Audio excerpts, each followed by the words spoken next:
Have you read John 11? This chapter contains the story of Lazarus being raised from the dead. John records the story of Lazarus, which is absent from the other Gospels. The story goes that Lazarus became sick, and his sisters, he had two of them, Martha and Mary, sent word to Jesus of the situation. The expectation seems to have been that Jesus would rush to Bethany, where Lazarus lived, and heal him so that he would live. Jesus instead stayed 2 days longer where he was, and during this time Lazarus dies. His arrival on the scene is seen as being too late. What could he do? Lazarus was already dead. This is the greeting from Lazarus' sister Mary in John 11:32.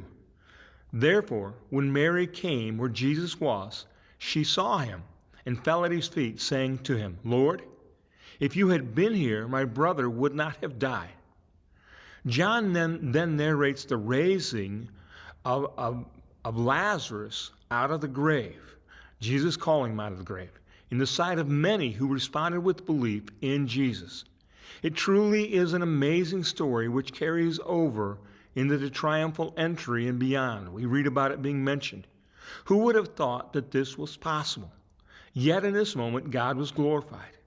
Now, my understanding of the account is this brought a greater glory and belief than if he had come and healed Lazarus earlier. Have we ever given up hope in a situation where we have prayed and asked God to do something and it did not happen according to our expectation? Hannibal LaGrange University, from which I graduated, has now found itself in a dire financial situation.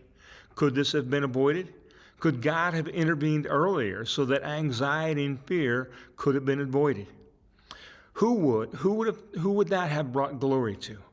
Closing was a consideration. What needs to happen now is something akin to the Lazarus account. God will need to act in such a way that he will be the only answer to the survival and turnaround of the university. God will receive the glory. Our lives need to reflect the powerful and awesome God whom we serve, who redeemed us from the penalty of sin. To God be the glory. Keep reading, encourage others to read, and expect to find more gems to help us live like Jesus. Thank you.